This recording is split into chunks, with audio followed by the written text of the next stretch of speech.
Yo, kembali lagi bersama aku Arvin Sulistyo, dan seperti biasa di channel ini aku akan menjadi pembawa berita acara untuk kalian. Ya, pembawa berita acara yang tercinta di channel ini karena cuma ada aku satu-satunya di sini.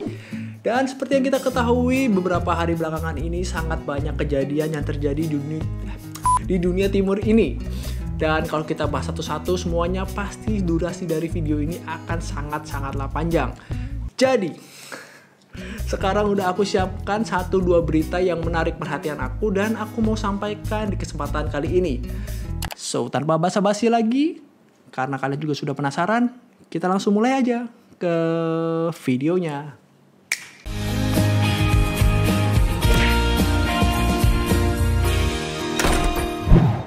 Apakah kalian masih ingat dengan seseorang yang bernama Alex Azar, atau bahkan kalian tidak tahu dengan siapa itu Alex Azar?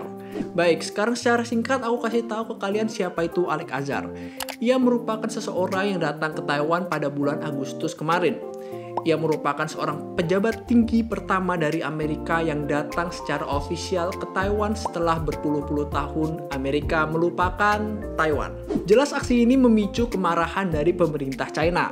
Namun, seperti anak bandel yang gak nurut kalau dimarahin sama maknya, Amerika justru semakin menjadi-jadi dan semakin bernafsu untuk memprovokasi China. Pada bulan ini, kira-kira sekitar minggu lalu, pejabat tinggi Amerika lainnya datang ke Taiwan secara ofisial untuk menghadiri acara peringatan mantan Presiden Taiwan Lee Teng-hui. Apakah hal ini berhasil kembali memicu amarah dari pemerintah China? Jawabannya, iya. Pada tanggal 18 September dilaporkan bahwa beberapa pesawat militer China terbang melewati perbatasan Taiwan.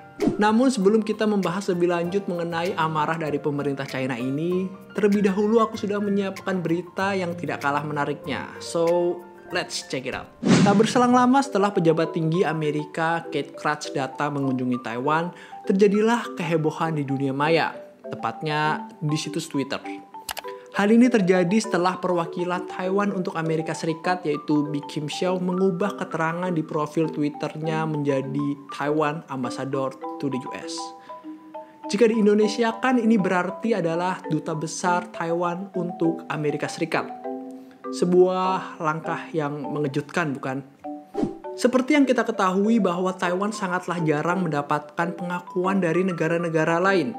Hal ini membuat Taiwan hanya dapat menempatkan diri sebagai perwakilan atau representatif di negara lain, bukanlah sebagai duta besar.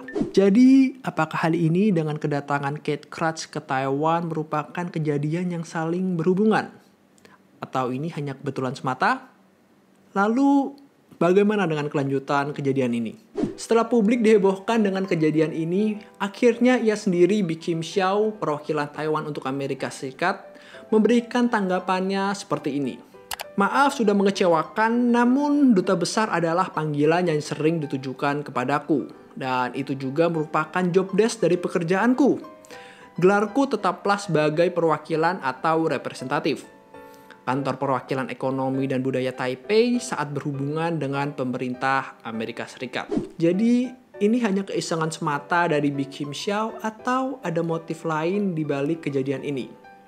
Coba kita simak tanggapan dari Presiden Taiwan, Tsai Ing-wen.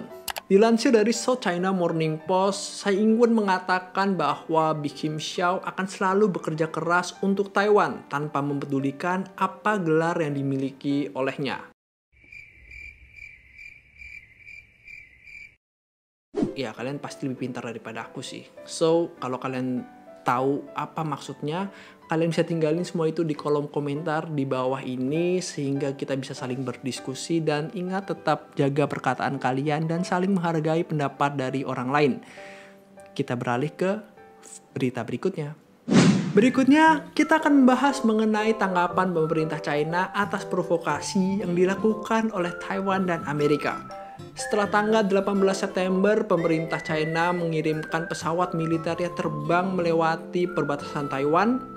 Pada tanggal 19 September, Angkatan Udara Tentara Pembebasan Rakyat atau yang sering disingkat dengan PLA melalui akun Weibo-nya merilis sebuah video yang berjudul Dewa Perang H6K menyerang. Video ini sendiri mengilustrasikan pasukan udara China sedang melaksanakan operasi militernya dan melancarkan serangan ke sebuah markas yang seakan terlihat seperti pangkalan Angkatan Udara Amerika Serikat yang berada di Guam.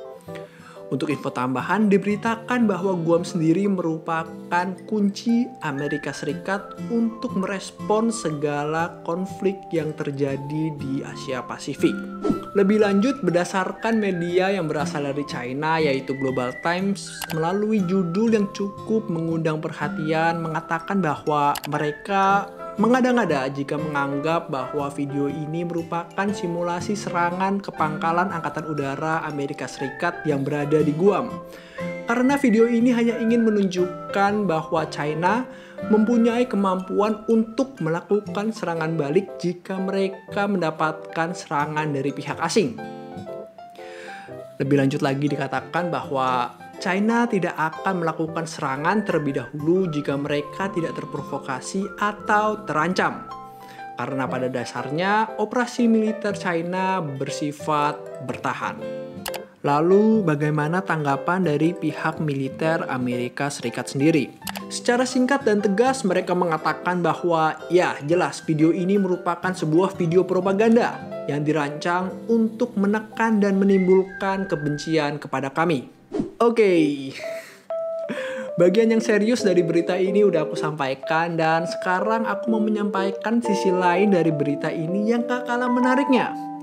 Dikabarkan bahwa video tersebut meminjam beberapa adegan dari film-film Hollywood yaitu Transformer, The Rock, dan The Hurt Locker.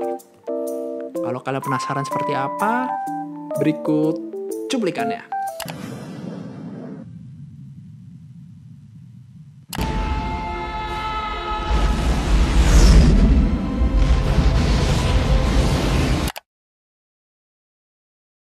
Oke, setelah kalian menonton cuplikan tersebut, bagaimana tanggapan kalian? Seperti biasa, kalau kalian mau meninggalkan komentar-komentar, bisa kalian tinggalkan di bawah video ini supaya aku bisa mengetahui apa sih isi dari pikiran kalian setelah menonton video tersebut. Mengenai perihal ini, sepertinya baik dari pihak Amerika maupun China enggan memberikan pendapatnya. Namun seperti yang kita ketahui, netizen yang maha benar pasti sudah menggerakkan tangannya untuk berkomentar perihal peminjaman adegan-adegan dari Hollywood ini. Untuk detailnya sendiri sepertinya kalian juga udah bisa mengira-ngira apa sih yang diucapkan oleh para netizen-netizen ini dari yang satu ini. Jadi mau memprovokasi negara seberang tapi meminjam adegan dari negara mereka.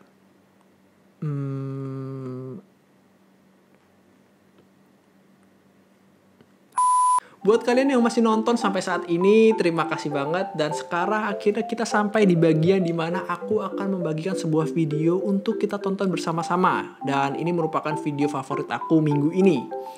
Kali ini cuma ada satu dan kita langsung aja cari tahu topiknya apa sih. Sepertinya di mana-mana itu ibu-ibu selalu benar ya. Ya, kayak yang satu ini.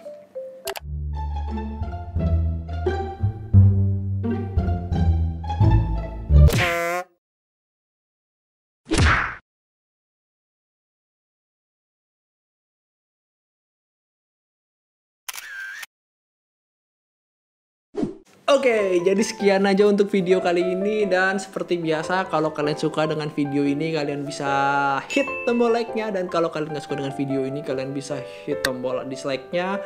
Kalau kalian nggak mau ketinggalan video-video aku berikutnya di channel ini, kalian bisa klik tombol subscribe-nya. Dan akhir kata, saya Arvin Sudistyo pamit. Terima kasih sudah menonton. Tekan subscribe untuk mendukung channel ini.